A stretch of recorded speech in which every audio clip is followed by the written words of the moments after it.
asalaamaaleykum mbokk yi ñu ngi leen a nuyu di leen dalalaat si beneen jotaay yi Gambia Football Show on the Jollof Football Bantaba YouTube channel. I am your host Chama and with me as usual my co-host Coach naka Sunday bi yaa ngi baax.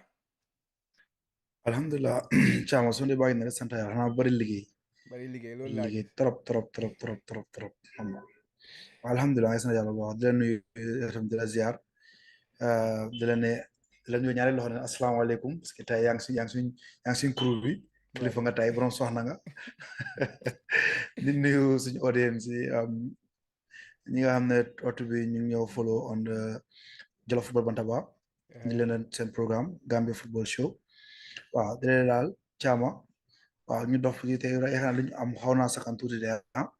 Wow, there we have quite a lot to discuss. We will look at the Nawetan updates. xam naa ne foofu la ñoo dooree tey sax si Nawetan updates because we have big update to come on the Nawetan front, and then we look at the Gambia football scene because international window mi ngi ñëw and Gambia Football Association GFA gaa ngi am some plans for the Federation ah yeah international break bi mi ngi ñëw. Gambia Football Federation. Gambia Football Federation GFF, yeah, you have some plans for the national team, so we will discuss that, and also look at other news ya no nekk di dox si yëngu-yëngu Gambian football and Gambian foreign based players si last week gars yi nga xaroon a tànga nag si goal si yaa ngi doon daw left right and center, so we will look at those players how they were doing and then give you updates on those things. But guys, before you start show bi su fekkee ne yéen a ngi doog a teew fii nii wala yéen a ngi doog a ñëw si Jollof Football Bantaba YouTube channel, please hit that subscribe button. It helps the channel grows a lot. And if you like what we do, please, if you just hit that like, it helps us, move forward and grow. So without further ado, ñu dem right into it. Si coach la ñoo doore. Boy suma waa ji da ngaa nawetaan nga doon play week bii nii ah yow bàyyiwuloon nawetaan xale yi ba léegi ah suma waa ji mu ne nawetaan la doon play. Chama all hands down on Pilal Chama after 10 years. Wow. It was 10 years 2012 was my last Nawetan. Wow. 2012 Banjul. C'est là bas after le lalem surgery c'est là bas. So get na play Nawetan. In fact a competitive games but demba. Because all hands and you by first time I play. So but it was fun. It was fun. Played now very well. Unfortunately, you do 4-1 nag while mu ngi naan xaar si dóor bi yëpp goals of the nawetaan man lañ ko score. Two best goals in nawetaan man lañ ko score. yaa ma you understand loolu de te lu ma gën a naxare sax loolu lu si gën a yokk mooy xale yi mu doon pilal Lemon Tree ñoom laa yóbbu woon third division players yi moo score yëpp si third division bi nanguñu ma score yàlla ma ne leen score si conférence si third division bi da ngeen ñëw ba tey ñu ngeen maa face ngeen maa score goal yu soxor classique goal sama gars yi score. waaye loolu la foo expose mooy weer saa mooy weer. foo baax na foo bariwul trop 90 minutes 4 goals. It's not bad. How many saves? te xam nga ñaari non bëri na save naa si mama ñu ko ay 8-9 la di xam nga ñaata one la save. ndoy seen ñaari góor yi one la yeneen ñaari góor yi outside shot la yëpp si angle yi yëpp. angle la de. laahi second goal bi sax boobu borom non third goal bi borom dafa doon cross sax xam nga cross yi noonu rek ma xaw ko awste bool bi laaxa dem si angle bi ñu ma fay dafa génn mu drop mel ni luñ la fen yow mel ni amuloo sa bearing si red de because yow kuy cross ball boy yow sa position bi dafa mel ni dafa desoon de non mu ngi baax de nga lew kooku red la angle woon mënu ko mën a lifin so dafa bu mën a cross ko xaw a out futale bool bi change course tey ko sax moom bu mu sukee sa celebrate dafa tiit. Why noonu la it's good to be played again, that's nice, but anyways nawetaan si nu fa demee naka nawetaan si right now naka Manjai ak other zone si. waaw Manjai moom téeméer round si first round bi. So tey sax in fact tey 5 o'clock ñu ngi am meeting with all team that qualify to the second round xam nga knockout la ñoo dem te knockout moo la gën a métti because win toog la dafa bari problème so dañ leen bëgg a refresh seen mind xam nga delloo leen gannaaw wala ne xam nga rek ñu gën a ote jaama pare am na loi yoo xam ne ñu ko tegoon si first round bi ne ko gars yi ne ko di ko respect so dañ ko tamit bamtuwaatal gars yi xam nga ak yéen ñu sewaani daal xam nga. So pour discuss briefly about the first round, what we expect from them going towards the knockout stage ak yooyu noonu ak tamit zonal si tamit although police nañ ko pare but tamit su gaa ñu ne ñu ngi na elaborate on the zonals team bi ak yooyu noonu am nga. So basically daal tey nañ am daal a technical team management meeting daal with the 16 teams that made it to the second round. Oh, that's beautiful. That's beautiful. Naka suñ team bi kóotu boy fu gaay mujjee last game bi. Kodu dañ toog. Bàyyi loolu waaye. dañ draw suñu ñetti match yëpp. 3 draws gaa génn 3 points boy. 3 draws bi laay waaye last game bi xam nga rek amee community member so am na ne waruma ko mën a wax. waaw waaye dafa indi woon chaos because of Kodu dañ score dañ add 4 minutes si 2 minutes Kodu score. waaw everyone si field bi except kenn moo ne offside waaye di entire field ñëpp ñu ngi goal la understand nga Lions ekati te refal sax fa fu goal la mi tey ko fa rek ne offside so after mu ko offside after chaos am si field nga yaa ma gën a xam football Kodu ñëwoon emotion game Kodu did everything possible attack nañ def nañ lu nekk xam nga it was a day of for Zamzam and also their goalkeeper he had a very very very good game. Unfortunately. But at the end of the day, that's football, that's life. We are not lucky to have VAR. Yeah, we are not lucky to have VAR. So we cannot know. We cannot know for certain that linesman was exactly. right or need to view because at the end of the day, fans. Exactly. But it's unfortunate. 3 draws. Exactly. It's not the worst. So guy relegated at the end of the day. At least they stay in the league for next year. Wow. It's sad, but yeah, and you them actually try it because since there is no cup, so it means that our Namatan season is over. So because you them ajangum dala wala them training what prepare next year. Them play put that division. Okay, plan third division tiangi fofu nono. So you said that nakala mo ademe hard luck boys for your knockout for getting knocked out in the first round. But moy lolu football non la lay demé. Yeah, other zones, do you know anything before you move on to other things? Zones you send knockout. Second is Bakau, you send knockout. Banjul, Tamin, you send knockout. But Banjul won't have a problem with happen tile in the day. They can take Ajax. They can Makanbe, Aka Goyan, Hamwa. Problem appeal voting, yep, I'm not for charges, fine. Hamwa. Ak tamit yeneen teams tamit dañ nekkati seen njëri yi nii imagine yow topp ñu spend millions ngay ko jël di ko taay di fa def dalasi ak 50 CFA caawa dafa jox ne xam nu ngeen xalaatee $1 dafa gay dugal $1 gay su doon bunti su pose bi ekkati taay foofu noonu dafa $1 ak CFA for what reason artificial trophy la gay teegi def ko si ron waaw la ngay tay si pause bi tay si ron foofu mu war a stade Gambia ñun lan lañ bëgg si lan nawetaan nga kenn du la score loolu nga teg ko fan kenn du la score fekka ti mu sa pause bi yëfi lëndëm yooyu noonu boy football daal dama nga play football soo bëggee progress li ma la suñ football daal mi ngi xalal lifin xam nga sometimes because yaaga na fa Gambian football ak xam nga yëfi jiri moom man moom African football man di ka dégg moom yooyu moom waxuma si dara so loolu la daal ba pare tamit naa jël si opportunité bi wane KMC wala KM zones yëpp dañoo organise a pre-season zonals competition xam nga the aim on the objective of this pre-season competition is like to make sure ne zones in KM prepare well for the zonals understand nga gën a mun leen demal gën a mun a xam seen players yi you guys select pour zonals yi and tamit mun a generate some income pour mun leen a support pour zonals because zonals dafa over expensive it's the most expensive competition in the Gambia. Zonals is more expensive than even the first division. Do you know that, Chama? Continue. Let me tell you, a zone can spend $50,000 is only for one match. Understand? So, motor guys, dimine serine, you am pre-season get against new pseudo union. You use that money funding both funds in zonal teams. But enough time pour ñu mun a prepare suñ players yi because each zone was 5 zones la ñu came each zone di nga play 4 games so I think 4 games is more than enough pour nga mun a xam sa team bi loolu is a perfect pre-season. Yeah, definitely, Because definitely. zones will start in December.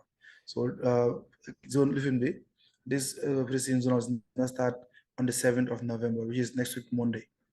Okay. So how many kon yéen door ngeen di pick seen zonal team bi Manjai, right? Wow, police now just we are good like just some minutes ago. More tell you more program bi. Cellular nekon. Okay, okay, okay, nice. So reason technical side be reason living be. That's good. That's good. You said Bob for them. If it is successful, guy, Wow. it could be something that you could do every season, to raise funds and also to prepare the Rolling teams. boga, rolling boga. Yeah. Because West Coast have definitely go. Last zonal organization on zones we were successful. This time them start nation boss. They played this World Cup I think yesterday and played this World Cup. So nila rek football mom nila rek you just need to create more competitions for kids to play to show them to showcase their talent. Gambia is biggest obstacle mooy am playing grounds. But si moom playing grounds yu bari yu baax dafa gën a yóbbu suñu football to the highest to the higher level. Yeah, definitely. I cannot agree more with you on that.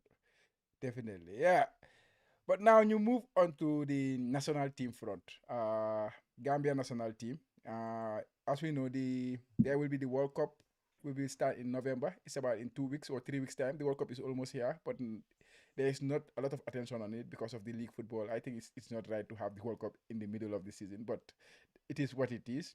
So during the World Cup, there will be an international window. And Gambia, since we are not going to play in the World Cup and we don't have any international commitment or club commitment during that period, the GFF, they plan to organize a training camp for the Scorpions in Turkey from November 14th to November 20th. So they will play 2 games, one against DRC, Democratic Republic of Congo, on the 17th November, and on the 20th they play against Liberia. I'm not complaining fii ba sona saka international window you daan passé Gambia duñ dee am any participation, but it is good ne guy use nañ this period pour bring the boys together. What do you make of this step, coach? Chama mo say other little content because it's a positive thing. It's a positive news somewhat. Is long overdue. If you don't learn there, come on, you have to compete Yeah, in sports as an athlete as a team. You have to compete. Punga muna neko on top of your form or on top of your game. yeah, Without competition, don't have lower def. Or danga lose how to call it danga lose grade tutti. yeah. Yeah, but I think it's a good move by the federation. It's a good step, absolutely, absolutely. And I think Coach Tom did not name a 23-man squad. Hopefully by next week, that squad should be out. And if it is out, then we can look at the players and see which names are there or which names will be the surprising ones. Because some Gambian players are doing really well out there. So let's see what he will bring with the squad next week. So we can discuss more on that one. That was just a news. And next, Wafu, Sagai boy. Sa waa ji Kababa yow mooy président bi de waafu président di West African Association la West African Football WAFU West African Football Union zone A. Wow. Yeah, zone A moo amee gaay ah mi ngi amee woon gaay ami de counterpart ami from Liberia and gaay ñëwoon nañ biir Gambia. They had a meeting, but it was an executive meeting. Did you pick on anything from the meeting lu fa gaay lu gaay doon discuss or? No, to be honest, they how much that I'm not cutting on. Yeah, definitely. It was just a meeting for the executive committees. Hopefully, it is for the betterment of Gambian football and football in West Africa as a whole. So it's a good step. Uh, Next one, we have the West Coast Region Coaches Award Night. West Coast Region. They have a football coaches association in West Coast Region. Coach, elaborate me on this award night. What was it about? Wow, first of all, Yango if do they have a regional football coaching football division? Yeah. All these regions you are seeing, West Coast, KM, Banjul, URL, understand nga? Yeah. CRL, North Bank, they are all regions. Te jomu neka amna coaches association, understand nga? Amna comme ifin rek how to call it setup si rek you use region wala am si football am nañ ko so ñoom dañ organise an award night understand award seen coach yi nga xam ne they've been doing well xam nga picture bi nga dugal noonu Passoire Faye mooy ko jox kii nii the goalkeeper trainer of the national team xam nga waaw mu ngi nii alaaji lu taari sax turam réel na ma di caam si diggante bi di alaaji Marong waaw alaaji Marong la doon award nii waaw ñoo xam ne he is the national team goalkeeper trainer xam nga so ñoom tamit they came West Coast they are very organized ñoom to honest ñoom ay royukaay lañ they are always together which is very positive yeah so ñoom daal ñoom dañ dimbale ñoom seen biir te loolu mooy doole mbooloo mooy doole yeah definitely yàlla yàgga te continuer ba pare yàlla yeneen region si look at their like ñu dem royu si gars yi daal yooyu lu gars yi di def because it's beautiful and like you say they are very organized so a lot to learn from them and next inter schools boy gëj nañoo dégg affaire yi inter schools de Gambia gëj naa dégg loolu I don't know ndax gars yi ko def ba léegi because time though it was a big thing for us ay time booy dem high school primary school sax affaire play affaire school daal school it was always a big thing school team xam nga so it is nice ñi ngay gis ne GFF ñi ngay follow ñi ngay organize ay school competitions gis naa ne jigéen ñi bokk nañ ci young primary school competition am na high school yi xalaat school competition so different levels which is very nice to see coach school team caama lii moom waaw lii moom caama ñëpp ko rafetlu caama waaw lii moom ñëpp ko rafetlu comme ni ñun caama ñun lañ bëgg xale yi di play football ñun suñu programme lu ko waral mooy lu ñu tuddee Gambian football show pour promouvoir football Gambian football la so ku ñoo gis muy promouvoir Gambian football duñ te dara lu rafetal ko understand so loolu la rek di ñaan rek mu continuer yeah definitely yàlla yàgga di continuer it's nice maa ngi gis médaille seek yooyu noonu am nga ak security gaal see said yeah it's beautiful to see these photos so hopefully yàlla continuer daal and finally ñu dem ñu jaala like overseas ñu dem seet suñ Gambian foreign based players yi ñu defee fen ñu start here in South Korea tey la Jeonbuk Motors don't play seen final game of the season this time moom I'm sure this was their final game of the season it was the cup game they played the first leg on Tuesday or on Wednesday and the second leg was played today the first leg was a draw 2-2 against FC Seoul in FC Seoul actually the Korean Cup final is two-legged finals so you play at home and then you play away and then the team that win the tie then is the champion so the first leg was in FC Seoul. They drew 2-2. It started very badly for Jeonbuk Motors, Modu Barrow's Jeonbuk Motors, because they were 2-0 down in the first 40 minutes, and then just before halftime, they managed to score a couple of goals. Barrow scored an exceptional goal in that game, and then they played the second leg today, and they won 3-1. Barrow scored the first goal and assisted the second one. They ended the game by 3-1. So his ending of the season has been exceptional, Coach Mo Barrow. He's the champion of the cup. Unfortunately, the league was not for them. They lost it by 3 points, but Cup B, it is going to Jeonbuk Motors. Coach, what do you have to say? Yeah, he's the most informed Gambian player at the moment. Nañ ko fresh noonu rek. Yeah. Xam nga fi li ñu war a repeat la. Li ñu war a si affaire bi moo war a repeat every weekend su ñëwee nañu wax affaire am score na assist na so xam nga rek di ko ne congratulations si seen trophy bu gars yi win xam nga noonu la loolu ko ñëpp di ñaanal tamit loolu lañ bëgg si moom loolu lañ séntu si moom hopefully nag Tom dina ko oo this time around xam nga si game si war a ñëw. Yeah, definitely. Since season am bi jeex na léegi maybe we can look at his season as a whole. The K-League is finished, the Cup is finished, the Champions League they were knocked out in the semi-finals. So in a season, like in the league, he ended with 13 goals and 7 assists. That is 20 goal involvement in 28 matches he played. And in the Cup, he also scored 3 goals in the Cup. In the final, he scored 2 goals. That was today, and of course in the midweek. And also in the Champions League, he also had a goal and an assist. So in total, he had 19 goals and 9 assists for the season. Wow. Yeah, which was Wow. very, very good return. I think this is his best return since he started his footballing career, which is very good. He's 28, yeah, 28 goals involved. yeah, That's superb. That's Mobaro. superb. Last year Yeah, it was Asan. This year it's him. yeah, he is really, really in form. And unfortunately, of course, Gambia will hopefully will benefit from it. Hopefully, Tom will call him into the squad. Because the form he's on right now is scary. If you don't call him, like everything he touches turns to goal, like they say. He is also the player of the month last month September, and I'm expecting him to be the player of the month in October too, because he has been the best player. Of course, their striker also was doing very well. He scored the two other goals today, and he also scored in the other game. So it maybe it's between the two of them. But yeah, diga mom at be mom atam la mom. Hopefully na Xam nga continue. Chama. Yeah. Xam nga Chama man dafa am lu mu understand. Waaw. Xam nga bro ni mo scorer nii ak lu moo def yëpp. Lan moo tax man maa yow ñu war a am doubt ndax Tom dina ko oo. Waaw affaire la de. No circumstance dañ ko war a oo. Amul ki la war a am doubt bro ni mo play nii dañ ko war a oo. Definitely. Waaye comme ni ko waxee rek Gambia moom Gambia rek Tom moom Tom la. Bari doo dee xam de. GFF rek kenn du xam. Doo dee xam.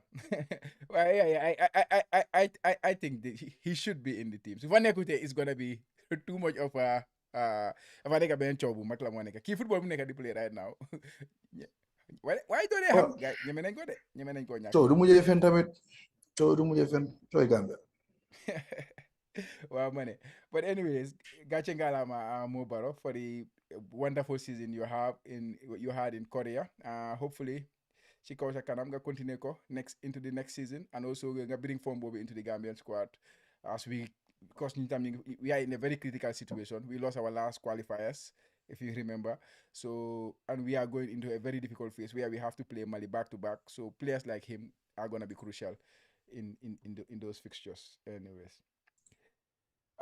Next ñu jàlla Italie tamit suñ gaay booy gaa ngi loon xam nga gaa ngi loon dalante Assane Cissé ak Moussa Barrow last week just before bu ñoo record la gaay seen game bi don't start.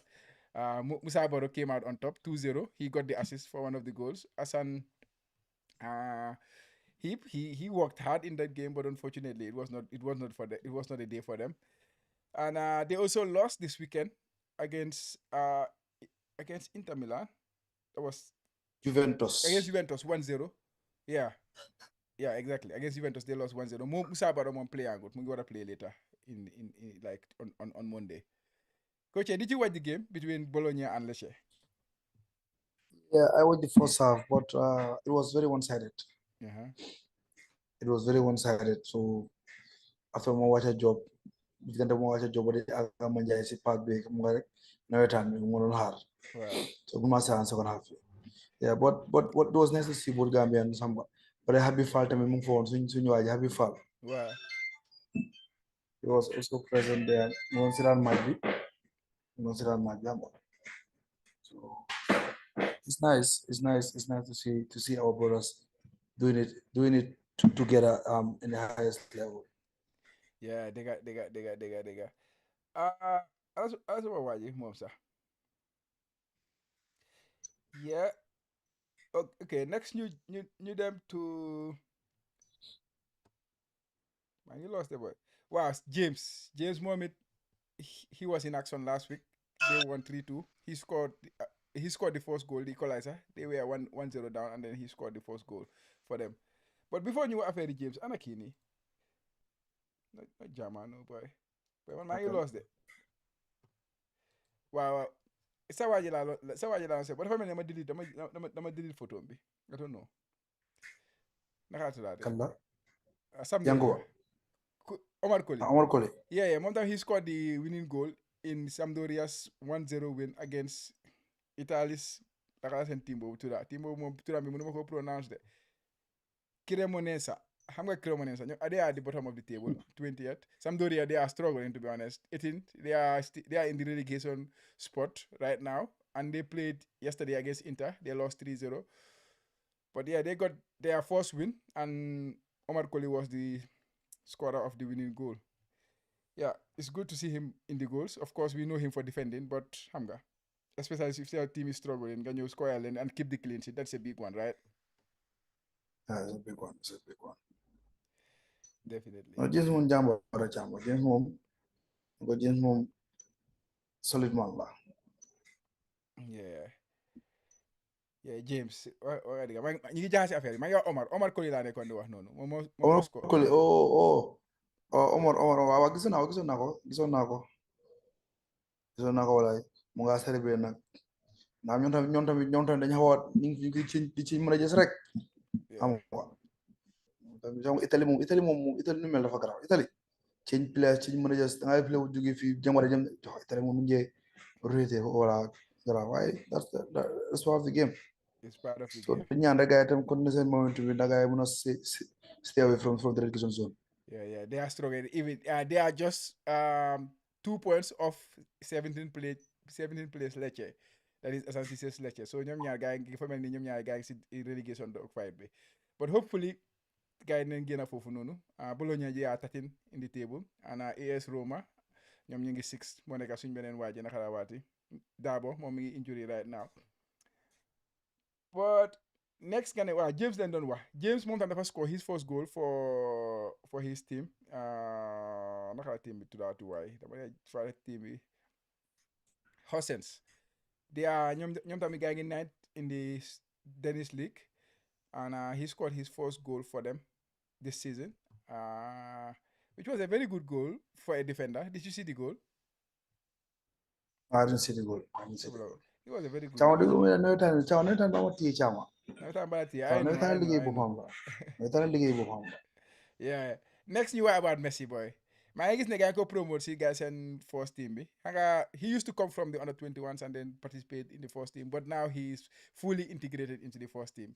Dafa mel ni def na fa toj de. Yankuba Minte. Boy, yow tamit Chama boy. Chama man loolu def ma surprise si football.